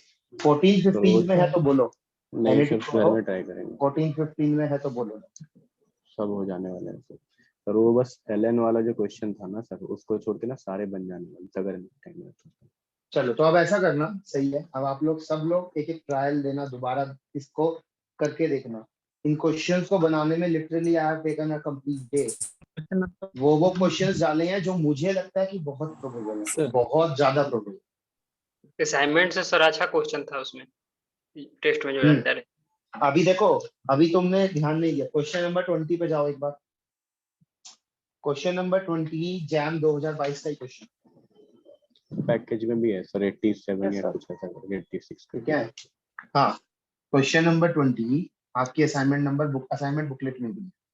ये आपकी असाइनमेंट बुकलेट में जैम 2022 का, मतलब इसी साल ये क्वेश्चन आया है। तुम लोग चेक करना, तुम लोग इस क्वेश्चन को करोगे तो तुम्हारा आंसर आएगा। ठीक है, अभी इस मुझे याद दिला देना किसी दिन कि सर ये क्वेश्चन जरूर डिस्कस करना है। ठीक है, तुम्हारा आंसर आएगा ये। बट पारेशा ने बिल्कुल बिल्कुल करेक्ट बोला था। पारेशा ने जो भी स्टार्टिंग में बोला था, मैं नहीं बताऊंगा क्या बोला था, तुम लोग खुद सोचना, बस दैट वाज करेक्ट। सो इसकी बातें करेंगे कभी, मुझे याद दिलाना। This is very very very important question, this need to be discussed. तुम एक बार ट्राई करना, तुम्हारा आंसर आएगा ये। This is wrong answer, this is correct answer. आगे देखो, क्वेश्चन नंबर 19 पे चले जाओ। क्वेश्चन नंबर 19 पे लिख लो बेशक से हिंदी में लिख लो। सर को लगता है कभी ना कभी ऐसा क्वेश्चन बनेगा, वेरी वेरी वेरी इंपॉर्टेंट। और एक तरह से बनेगा क्या, बन गया, देखना हाँ तुम। सर, ये हो गया था। ये सब चीजें तुम तभी समझ पाओगे तो तुम करके देखोगे। क्वेश्चन नंबर 19 का एक तरह से कुछ लेना देना है क्वेश्चन नंबर 20 से। अभी सॉरी 19 का नहीं है क्वेश्चन, जो भी बातें मैंने अभी बोली वो क्वेश्चन नंबर 18 के बाद। ठीक है, क्वेश्चन नंबर 19 पे आ जाओ। 19 लिख लो, very very very very probable. कभी नहीं बना ऐसा क्वेश्चन जैम में। ये क्वेश्चन मैंने जैम सब्जेक्टिव से बनाया। जैम सब्जेक्टिव उठा के देखना, पहले सब्जेक्टिव आते थे हमारे टाइम, सब्जेक्टिव से ही मैंने ये क्वेश्चन बनाया है। पक्का किसी ना किसी साल सेम क्वेश्चन बनेगा इन जैम ऑब्जेक्टिव। अगर किसी ने टाइम ना रहते हुए इन 3 क्वेश्चंस को ट्राई ना किया हो तो please give a try to this 3 question and get back to me. अगर नहीं होता तो मुझसे आप जरूर पूछना। क्वेश्चन नंबर जो 18 था सर, उसमें जो फाइनल टेम्परेचर मतलब इक्विलिब्रियम वाला टेम्परेचर आ रहा था सर, वो तो कम आ रहा था सर, बिल्कुल नेगेटिव आ रहा होगा, नेगेटिव 271 आ रहा होगा, 271 यस सर, 271.75 समथिंग है ना। तो ये कैसे, एक एक किसने पूछा ये 271 वाला, किसने बोला ये? हर्ष। हर्ष। हर्ष तो वेरी गुड, वेरी गुड।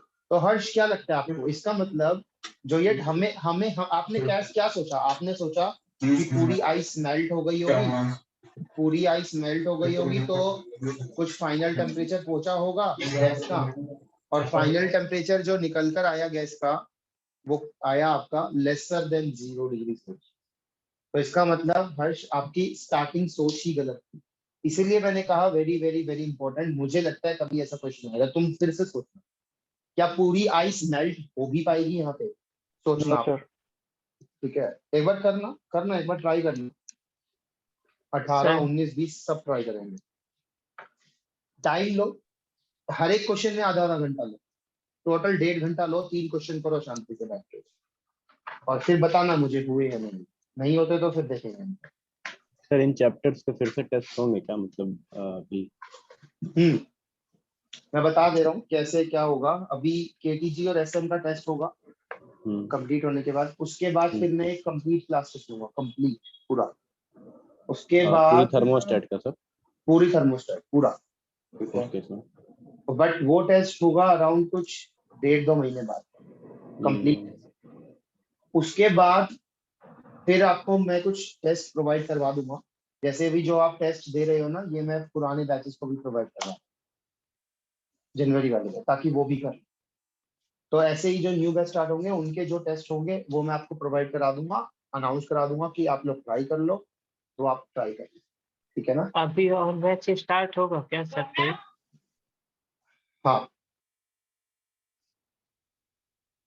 ठीक है, तो ठीक है, आप लोग प्रैक्टिस करो, मिलते हैं क्लास में। सर एक चीज पूछनी थी।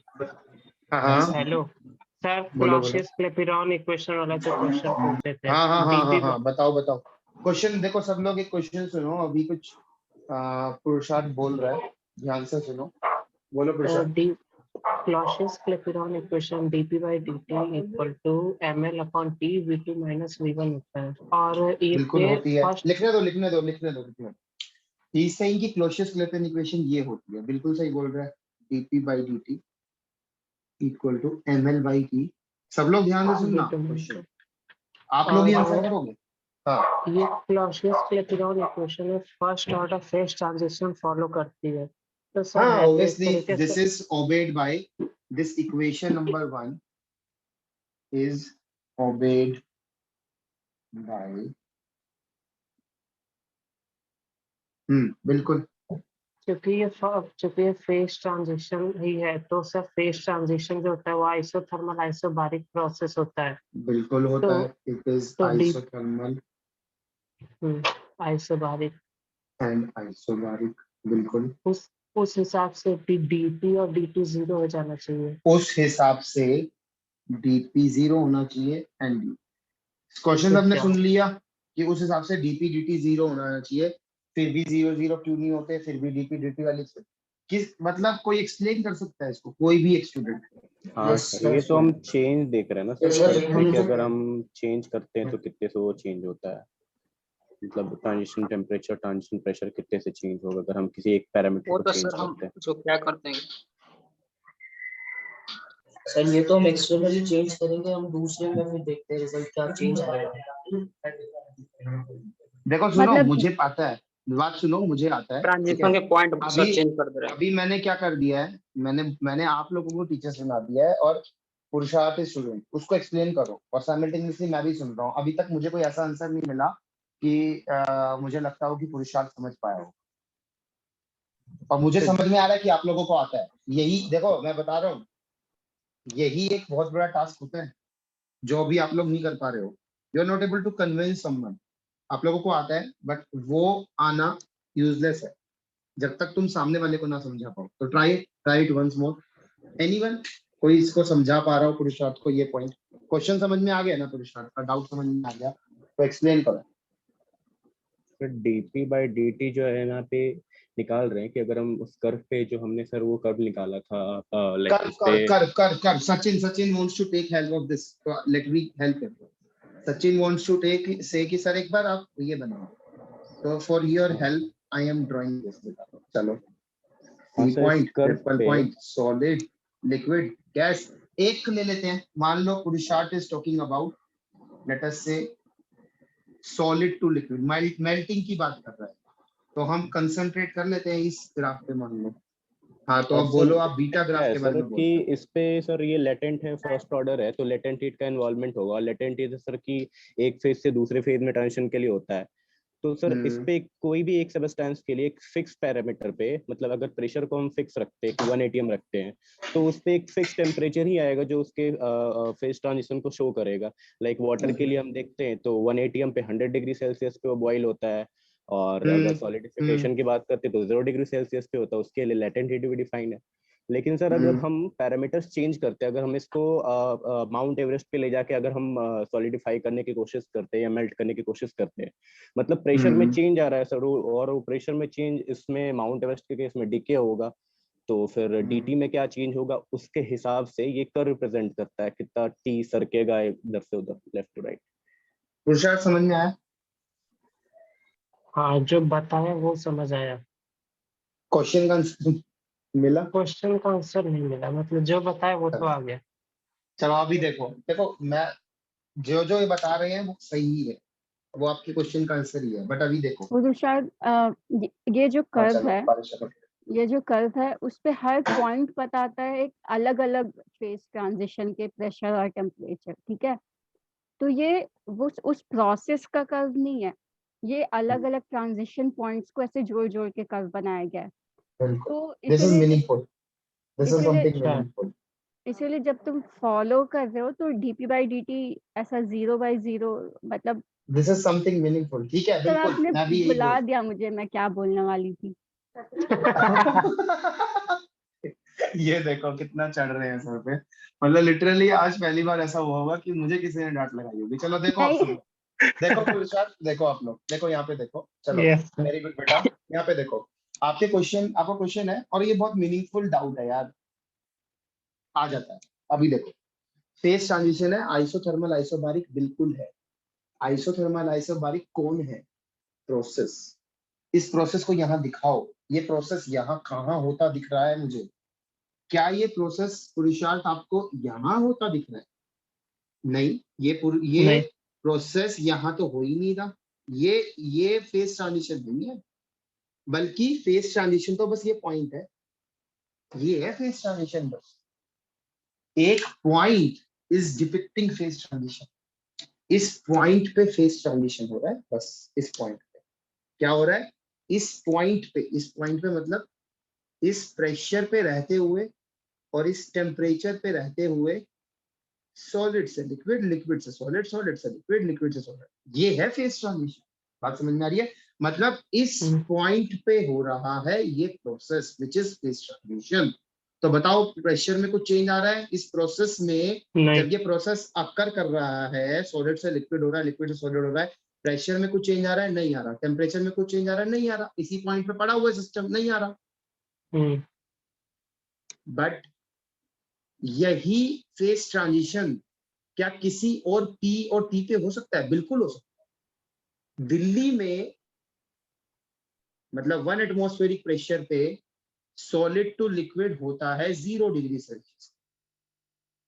बट क्या यही फेस ट्रांजिशन हिमालयास पे, मान लो जहां पे 0.8 ATM हो, क्या फेस ट्रांजिशन 0 डिग्री सेल्सियस पे ही होगा? नहीं, फेस ट्रांजिशन किसी और टेम्परेचर पे होगा। बट हिमालयास में जब ये फेस ट्रांजिशन हो रहा होगा तो क्या टेम्परेचर और प्रेशर चेंज हो रहा होगा ड्यूरिंग फेस ट्रांजिशन?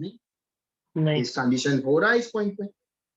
तो ये dp/dt क्या बताता है? क्या ये change in pressure, change in temperature during face transition बताता है? नहीं, ये यही बताता है दिल्ली से हिमालय चले गए, प्रेशर को 1 ATM से घटा करके 0.8 ATM कर दिया, तो ट्रांजिशन टेम्परेचर जो पहले इतना था दिल्ली में इतना था, हिमालय में कितना?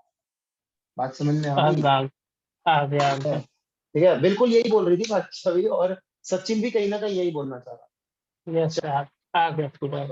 Thank you sir. और सर हाँ। इसमें टी जो होता है अच्छा ये 1 मिनट टी रुको, अभी तुम छोड़ो सारी बातें। प्रियंका बैठी है यहाँ पे।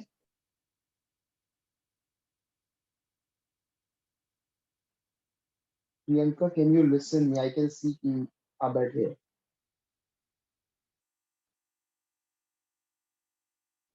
तो वो चार्ट में यस से बोल रही है। चैट में नहीं, you have to library, mute and speak, है ना प्रियंका?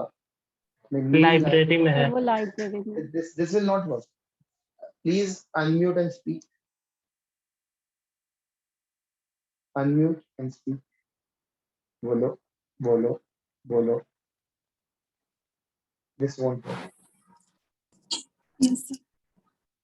हाँ Yes, sir. हाँ, तो ये बताओ बच्चे, आपको क्या किस किस क्वेश्चंस में डाउट है? आप अभी अनम्यूट करके पूछो, बात समझो। Sir, are you the same student जिनके ब्रदर मुझे कॉल करते हैं? yes, sir. हाँ, तो बेटा अनम्यूट करके पूछो। मेरा पॉइंट यहाँ पे फिलहाल ये नहीं है, ये मत सोचना कि सर मुझे पिन पॉइंट करके क्यों बोल रहे हैं। मेरा सिर्फ being a teacher, I want each and every one of you to be confident enough to unmute and ask from the teacher at that moment itself. मतलब क्या टीचर और स्टूडेंट, तुम लोग बाकी स्टूडेंट्स बताओ, टीचर और स्टूडेंट्स में इतनी डिफरेंसेस होने चाहिए कि उनके फादर ब्रदर कॉल करके या वो करके कि सर मेरी स्टूडेंट सिस्टर को, मेरे डॉटर को ये नहीं, ऐसा नहीं होना चाहिए, है ना? रीजन बस ये, मुझे कोई प्रॉब्लम नहीं है, मुझे कोई प्रॉब्लम नहीं है कि आपके बिहाफ पे कोई भी पूछे, but the point is class किस लिए होती है? क्लास होती है, क्लास में से पुरुषार्थ, पारिशार्थ, सचिन आदि, कुछ नाम मैं इसलिए पॉइंट कर रहा हूँ, सोनिया की, ऋतिका की, ये स्टूडेंट्स काफी डाउट्स पूछते हैं। फिर उसके बाद अजीत और भी है जो मैं भी नाम रिमेम्बर, बट सब क्यों नहीं पूछते? सबको पूछना चाहिए, सबका हक है। डे 1 से मैं ये बोलता आ रहा हूँ, तुम जितने डाउट्स क्लास में पूछोगे उतने ज्यादा कॉन्फिडेंट, उतने ज्यादा एजुकेटेड, उतना ज्यादा तुम्हारी प्रोबेबिलिटी इंक्रीज होगी कल को तुम क्वेश्चन खुद कर पाओ। तो क्लास में अनम्यूट करके पूछा करो। प्रियंका, बात समझ में आई? बोलो बच्चे। Yes. घबराना नहीं है। टीचर से क्यों घबरा रही है? देखो जितने डाउट्स पूछने क्लास में पूछ, उसके बाद भी नहीं समझ में आ रहा तो पूछो, वो कोई इश्यू नहीं है, बट मेरा मेन पॉइंट है क्लास में भी पूछो, ठीक है? आज के बाद अभी देखो Priyanka, statistical mechanics and KTG आप पहले भी पढ़े हुए हो, पिछले साल, इस साल Yes, भी sir. पढ़ रहे हो, तो आपको पता है कि ये दोनों चैप्टर्स पिछले चैप्टर से डिफरेंट, ठीक है बच्चे? तो आप बहुत ध्यान से पढ़ो। नहीं समझ में आ रहा, मैं सबको चुप कर दूंगा, कोई नहीं बोल, मतलब इनको बोलने नहीं दूंगा, तुम टेंशन मत लो। सचिन, पुरुषार्थ, इन सबको मैं बिल्कुल क्वाइट कर दूंगा। तुम बोलो। समझ में आ गया बच्चे? सर मैं क्लास लाइब्रेरी में लेती हूँ तो बोल नहीं पाती क्लास में। मैं बात समझ रहा हूँ, बट मान के चलो यार, 10 साल के एक्सपीरियंस के अकॉर्डिंग बोल रहा हूँ, जितना ज्यादा क्लास में इंटरेक्ट करोगे उतना ज्यादा सीखोगे। ठीक है? Okay sir. तो लेकर आना अगली क्लास में जितने भी डाउट्स हो। मैं पहले प्रियंका के डाउट्स लूंगा, तुम अगली क्लास में जो लास्ट में आधा घंटा होगा, Priyanka will be asking some doubts, we will be solving it. ठीक है प्रियंका? चलो, Yes, good sir. Night everyone, I am ending the meeting, see you tomorrow. From tomorrow we Thank will you, start sir. Kinetic theory of this. Thank you, sir. Thank you, sir.